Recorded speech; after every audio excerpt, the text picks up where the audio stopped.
बिस्मिल्लाहिर्रहमानिर्रहीम। अस्सलामुअलैकुम नाज़रीन, आज की में बात करेंगे अल्लामा साद हुसैन रिज़वी साहब की। नाज़रीन, अल्लामा साद हुसैन रिज़वी साहब ने हजरत दाता गंजबख्श रहमतुल्लाह अलैह के उर्स के हवाले से एक तकरीब जो है वो मुनक्किद हुई और उसमें उन्होंने शिरकत की। और इस तकरीब में नाज़रीन अल्लामा साद हुसैन रिज़वी साहब ने जो बातें की हैं वो तफसील के साथ आप लोगों के साथ शेयर की जाएगी। उन्होंने जिस तरह से आर्मी चीफ साहब ने जो है ना वो रगड़ा लगाया मुल्क के गद्दारों को, लूट कर खा जाने वालों को, उसी तरह से अल्लामा साद हुसैन रिज़वी साहब ने भी उनको जो है ना वो रगड़ा लगाया। ये तमाम चीजें अल्लामा साद हुसैन रिज़वी साहब क्यों कर रहे हैं और इस वक्त अल्लामा साद हुसैन रिज़वी साहब परफॉर्म में क्यों है, ये तमाम चीजें जान सके। नाज़रीन, अल्लामा साद हुसैन रिज़वी साहब जो बात 2 साल से करते आ रहे थे, यानी जब वो रिहा होकर आए, जेल के अंदर तन्हाई के अंदर बैठे रहे और सोचते रहे कि यार पाकिस्तान के साथ ये क्यों होता है, कैसे होता है, कौन करता है। ये तमाम चीजें जो इंसान कैद तन्हाई में बैठ रहे ना 7 माह, और 7 माह में फिर कितनी दिन बनते हैं वो आप निकालें, फिर उन 7 दिनों के कितने घंटे बनते हैं वो आप निकालें, फिर उन घंटों के कितने मिनट बनते हैं वो आप निकालें। तो उन मिनटों के अंदर, उन घंटों के अंदर, उन दिनों के अंदर, उन महीनों के अंदर अल्लामा साद हुसैन रिज़वी साहब ने क्या किया, बहुत सोचा। और सोचने के बाद यानी जब इंसान तन्हाई में बैठा होता है ना तो वो सोचना स्टार्ट करता है, तो उसके जहन में बहुत ख्यालात आते हैं। और उसके बाद जब वो एक मुश्किल में हो, यानी वो मुश्किल जब आपके घर वालों से भी आपका जो राब्ता है वो मुनक़ता हो, आपकी तहरीक कल अदम हो चुकी हो, कारकुनान शहीद हो चुके हों, हजारों की तादाद में अरेस्ट हों, दर्जनों शहीद हों, दर्जनों से सैकड़ों की तादाद में माजूर हो चुके हों, हर तरफ आपको दहशतगर्द करार दे दिया गया हो, यानी दुनिया का हर जुल्म किया गया हो, फिर आपको कैद तन्हाई में काल कोठरी में डाल दिया गया हो, तो नाज़रीन उस वक्त इंसान के अंदर हजारों नहीं लाखों सोचें आती हैं। और उस वक्त जब इंसान, क्योंकि जब कैद तन्हाई में होता है तो उसे सोचने का भी टाइम मिलता है, और उसे उस वक्त ऐसा समझ लें कि अल्लाह से भी, यानी अल्लाह पाक की इबादत में, और अल्लाह पाक के अल्लामा साद हुसैन रिज़वी साहब तो हाफिज़ कुरान है, अल्लाह पाक के बताए हुए जो वाक़यात है कि फलां के ऊपर फलां मुश्किल टाइम आया, जैसे कुरान में हजरत मूसा अलैहिस्सलाम का वाक़या, हजरत यूसुफ अलैहिस्सलाम का वाक़या है। इस तरह अल्लामा साद हुसैन रिज़वी साहब मुताला करते रहे, स्टडी करते रहे, तो वो इस नतीजे पर पहुंचे कि हर मुश्किल के बाद आसानी भी आती है, और जो मुश्किल वक्त है वो कट भी जाता है, वो गुजर भी जाता है। ये तमाम चीजें अल्लामा साद हुसैन रिज़वी साहब ने फेस की। और उसके बाद जब वो बहर आए तो उन्होंने उसी वक्त ये ऐलान किया था कि जिनको आप लाकर, यानी बाजवा साहब को कहा, जनरल फैज हमीद साहब को कहा कि देखिए बाजवा साहब, जनरल हमीद साहब, फैज हमीद साहब, अगर आप इमरान खान को लाकर यहां पहुंचे हैं तो मैं जेल के अंदर से जो मेरे साथ उन्होंने सलूक किया, जो बर्ताव किया, मैं इस नतीजे पर आज पहुंच चुका हूं कि ये बंदा आपका गिरबान पकड़ेगा एक दिन, और ये आपको ऐसा इबरत का निशान बनाएगा कि आपकी नस्लें याद रखेगी। और ये लोगों की ऐसी जहन साजी कर चुका है कि ये लोग जब आप मरेंगे ना तो आपकी कब्रें भी उखेड़ कर आपको निकालेंगे और जूते मारेंगे। ये ऐसी जो है ना वो घटिया जहन साजी इस कौम की कर चुका है। और फिर ऐसा हुआ, आप लोगों ने देखा कि 9 मई जो हुआ, उस मौके पर यह हुआ कि शुहदा के जो मुजस्मे थे उनको किसने तोड़ा, उनकी तनसीबात पर, फौजी तनसीबात पर किसने हमले किए। तो फौज को भी इस चीज का अंदाजा हुआ कि ये मुहिब्बे वतन लोगों का काम नहीं है अपने इदारों पर हमले करना, अटैक करना। लिहाजा अब वो भी अल्लामा साद हुसैन रिज़वी साहब के साथ एक पेज पर आ चुके हैं। और जनरल आसिम मुनीर साहब का ये बयान कि कोई भी जो इस वक्त जमात है, यानी 3 जमातों को उन्होंने नाम लिया, क्योंकि ये इक़्तिदार के अंदर रहने वाली जमात है ना, पीपल पार्टी हो गई, नून लीग हो गई और पीटीआई होगी, कि ये पाकिस्तान की खैर खानी, हम इस बात को एक्सेप्ट करते हैं, हम इस बात को मानते हैं।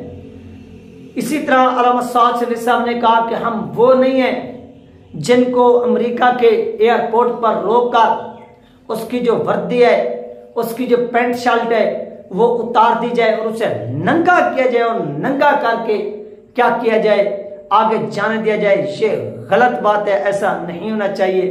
अल्लामा साद साहब ने इसकी भी मजम्मत की। हाँ, ऐसा क्यों होता है कि जब आप बेगैरत बन जाएं, जब आप भिखारी बन जाएं, आपका जमीर मर जाए, आप बेजमीर हो जाएं, जमीर फरोश हो जाएं, आपके अंदर हिम्मत और ताकत ना रहे, आप जब गैरों के कदमों में 2 रोटी के लिए झुक जाएं, तो उस वक्त फिर आपके कपड़े भी उतारे जाते हैं, फिर आपको नंगा भी किया जाता है, फिर जो उनका दिल करता है वो आपके साथ करते हैं। और अल्लामा साद साहब ने कहा कि फिर ऐसा पाकिस्तान के उस वक्त के वजीर आजम के साथ हुआ जो शायद खकान अब्बासी था, और पूरी दुनिया ने देखा। ये अल्लामा साद साहब का रात का खिताब है जिसमें उन्होंने कहा, फिर उन्होंने कहा कि एक बहादुर बना हुआ शख्स, यानी हम जेल में गए, ना हमारी ट्यून तब्दील हुई, ना हमारा सॉफ्टवेयर अपडेट हुआ, ना हमारा कुछ हुआ।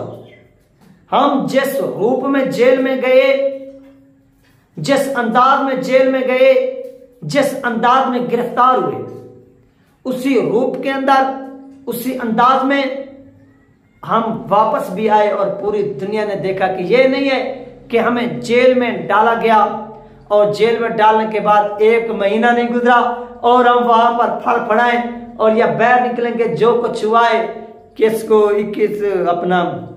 12 अप्रैल को जो कुछ हुआ हम उसकी भी मजम्मत करते हैं। यानी एक तो चोरी, दूसरा सीनाजोरी। क्या ये अल्लामा साद साहब को नहीं कहा गया होगा कि आप बाहर निकलें और बाहर खड़े होकर, या आपके जो दीगर साथी थे, अरकान मजलिस शुरा थे, उनको नहीं कहा गया होगा कि आप बाहर निकले, हम आपको छोड़ने के लिए तैयार हैं, आप साद साहब से बगावत का ऐलान करें। सबसे पहले आप जो 12 अप्रैल को, यानी एक तो साद साहब गिरफ्तार हुए, इसकी मजम्मत करें कि 12 अप्रैल को साद साहब गिरफ्तार हुए और फिर जिस तरह से ये एहतजाजी मुजाहरे हुए, जलाओ गिरा हुआ, हम इसकी मजम्मत करते हैं। ये कौन कहता है?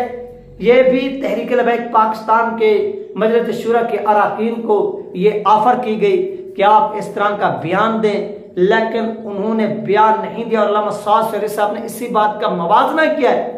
और इमरान खान कहा है कि हम जब जेल में गए तो हमारी ट्यून तब्दील नहीं हुई, और आप गए, आपके ये साथी गए जो तहरीक लबैक पाकिस्तान के खिलाफ दिन रात प्रेस कॉन्फ्रेंसेस कर रहे थे, तहरीक लबैक पाकिस्तान को दहशतगर्द डिक्लेयर कर रहे थे, क्लियर कर रहे थे। जब उनका नंबर लगा तो वो एक ही नजर में तब्दील हो गए, उनका नजरिया तब्दील हो गया, उनका माइंड तब्दील हो गया। लेकिन हमारे कारकुनान आज भी डट कर खड़े हैं और इसी तरह से डट कर खड़े रहेंगे, 1 इंच भी अपने नजरिए से पीछे नहीं हटेंगे। यही वो बुनियादी वजह थी कि अल्लामा साद साहब कामयाब होकर वापस लौटे, जबकि तहरीक इंसाफ का एक कारकुन से लेकर, एक लीडर से लेकर ऊपर तक जो भी बंदा जेल गया वो नाकाम होकर वापस लौटा। और वापस लौटकर उसने सियासत से भी किनारा कशी की। उसने कहा कि मेरा सियासत से अब कोई तल्लुक नहीं, मेरा पार्टी से अब कोई तल्लुक नहीं। अल्लामा साद साहब ने कहा यही चीज हमने जेल में बैठकर सीखी। हाँ, अगर ये मुहिब्बे वतन होते जो आज जेलों में पड़े हैं या जेलों में गए और फिर बहरा आगे डीलिंग करके, वो आज ये ऐलान ना करते कि हम इमरान खान से ला तलकी का ऐलान करते हैं। साद रिजवी साहब के साथ जिसने वफादारी की वो उसने पाकिस्तान के साथ वफादारी, क्योंकि अल्लामा साद साहब पाकिस्तान के दिफा की जंग लड़ रहे थे। ये पाकिस्तान नजरिया इस्लाम के ऊपर मर्ज वजूद में आया, नमूस रिसालत सल्लल्लाहु अलैहि वसल्लम का पहरा भी साद साहब ने दिया। तो ये पाकिस्तान की भी ऐसे समझ लें एक असास का मामला था, क्योंकि पाकिस्तान जिस बुनियाद पर मर्ज वजूद में है वो था ला इलाहा इल्लल्लाह मुहम्मद रसूलुल्लाह। फिर तहरीक लबैक पाकिस्तान ने नमूस रिसालत सल्लल्लाहु अलैहि वसल्लम पर, खत्म नबूवत पर जिस तरह से पहरा दिया, पूरी दुनिया में आवाज बुलंद की, तो ये भी उसी जुमरे में आते। तो इसका सिपा सलार भी साद रिजवी था और साद रिजवी ने फिर वहां पर कमाल किया। और जब वो वापस लौट कर आए तो पूरी दुनिया ने उनको खराजी तहसीन पेश किया और उनके मुखालफीन भी इस बात को मानने पर मजबूर हो गए कि अल्लामा साद साहब से हमारे इख्तलाफात सियासी हो सकते हैं, लेकिन हमारा उनके नजरिए के साथ, उनके यानी तरीक़ेकार से हमारा इख्तलाफ हो सकता है, लेकिन जो उनका तरीका है, नमूस रिसालत अपना नजरिया है, नबी सल्लल्लाहु अलैहि वसल्लम पर, खत्म नबूवत पर हम उससे इख्तिलाफ नहीं कर सकते। ये थी नाज़रीन अपडेट जो आप लोगों के साथ शेयर की गई। इंशाल्लाह मिलते हैं नेक्स्ट वीडियो में। अल्लाह हाफिज।